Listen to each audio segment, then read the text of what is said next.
I can't express my deep gratitude to you. Personally, of being on this ticket was the privilege of a lifetime to be with Vice President Harris. But as an American, to see you out there and to see the work that you did, to know that you put your heart, your soul, your time, your talent, your treasure into something bigger than yourselves, the promise of this country, a place where everyone belongs, where no one needs to go hungry or be unsheltered, and where differences of opinion can be celebrated and differences of ideas. And you put that out there and you worked hard for it. And for that, I am forever grateful. I also recognize the emotions you're going through. And I share those with you. As the vice president often says, we weren't running against something, we were running for something. And to watch the joy, the vision, the compassion, the decency that the vice president brought to this, and that each and every one of you reflected every place we went, the caring and the sense of joy. I know it's incredibly disappointing now. And look, candidly, it's a bit scary because there's a very different vision that's being put out there. But now more than ever, we need the light to shine through. We need to be able to be that hope for the neighbor who's really wondering. We need to be that anchor for the folks who are wondering what's next. And each of you did the work. You took time out of your busy lives and you continue to do it. And it makes a difference. On the campaign trail, I would ask, there will be a day of reckoning when it will be asked, what did you do during the 2024 campaign? Well, I know the people on this call can say everything they possibly could. And for that, as an American, I'm incredibly grateful.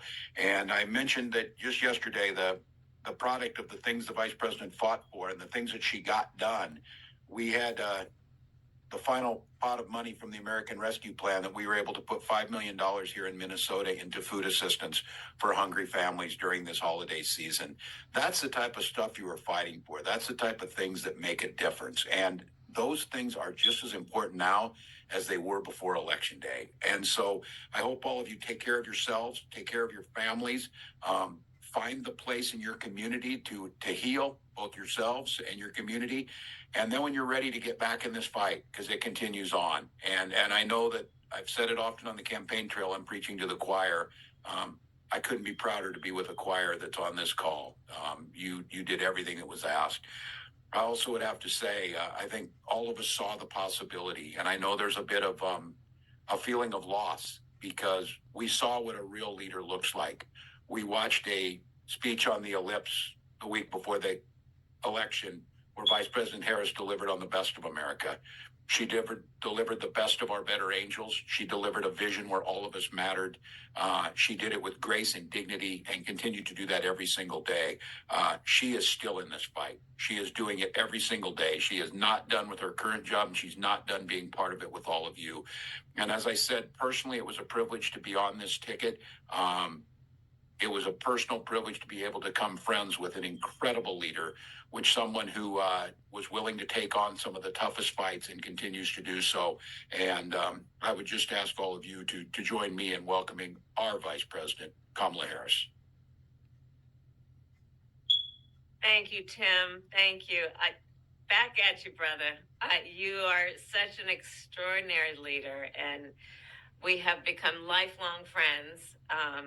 I just, in front of everyone, I want to thank you, Tim. You lead with courage. You lead with heart. You see the people. You care about the people. You believe in uplifting the dignity to which all people are entitled, and you do it and you have a sense of fun when you're doing it. But you are an extraordinary leader, and obviously the people of Minnesota are very, very lucky to have you there. But you are a national leader and a dear friend, and thank you. Noel, thank you for your work in Pennsylvania and all that you did for our campaign. And let me just say to everyone on this call, I am so grateful for you, and I'm so thankful to you. I'm thankful for your love of our country and your willingness to put the work into it. I'm thankful for the faith that you put in me and Governor Walz and our team.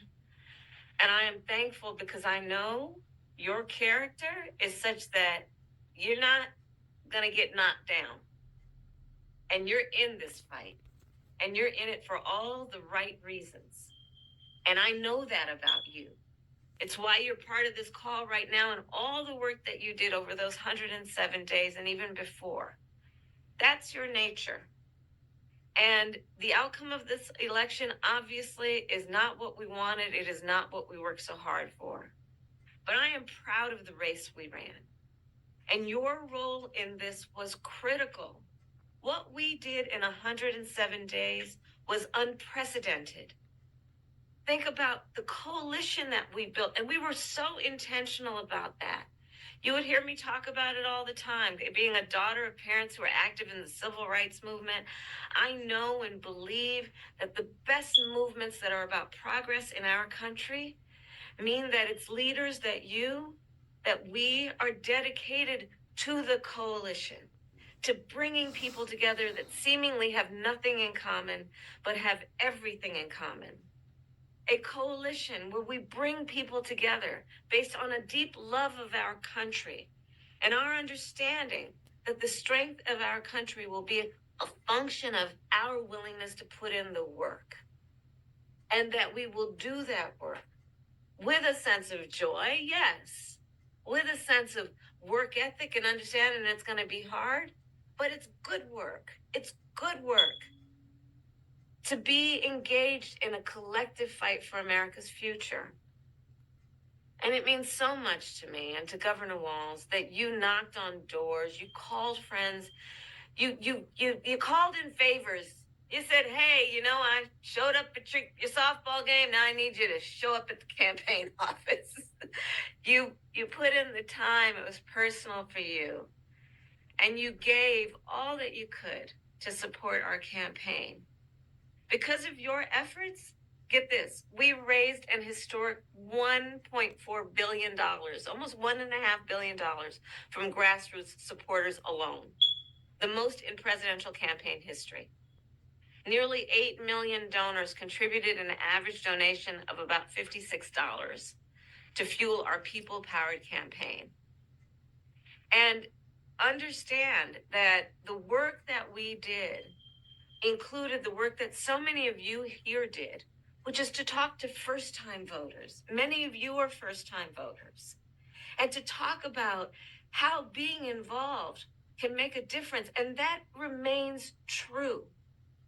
And that's one of the pieces that I just want us to please take away, that our fight for freedom and for opportunity and for the promise of America, it included, for example, nearly almost 4 million first-time contributors to our campaign because of the work you did of helping people know that they can be engaged and that they're not outside, that they're inside, that we're all in this together. And that work continues. The work must continue of reminding ourselves that we have an ability to stay engaged in a way that will make a difference. The work that you all did, it's going to have lasting effect. Again, I'll say, the election didn't turn out like we wanted it to. Certainly not as we planned for it to. But understand that the work we put into it was about empowering people. That's the spirit with the work we did. Our spirit and our work was about saying that it is a strength that we each have to lift people up, as opposed to beating people down. It is a strength we have that has lasting effect. So all that work that you did that was about engaging with other people, engaging with perfect strangers and in their face seeing a neighbor, that has lasting effect. It reminds people that there are leaders like you who care and will bring us together. And sometimes in the darkest moments, people lose faith in that. Are there people out there that feel that way? And you reminded people that yes, there are. And there are a lot of us. And that strength cannot be taken from us. That is our strength. It cannot be taken from us. So listen, as I said the day after the election, I still strongly believe the light of America's promise will burn bright as long as we never give up and we keep fighting. And the fight that fueled our campaign, a fight for freedom and opportunity, that did not end on November 5th. A fight for the dignity of all people, that did not end on November 5th. a fight for the future, a future in which all people receive the promise of America? No. A fight that is about a fight for the ideals of our nation, the ideals that reflect the promise of America. That fight's not over. So look, we still have a lot to fight for, okay? A future where every American can pursue their dreams, ambitions, and aspirations, where the women of America have the right to make decisions about their own body, not their government telling them what to do. Our fight for the rule of law, for freedom for all, for equal justice, for the sacred principle that everyone, no matter where they start out, has certain fundamental rights and freedoms that must be upheld. That's not over. That fight's still in us, and it burns strong.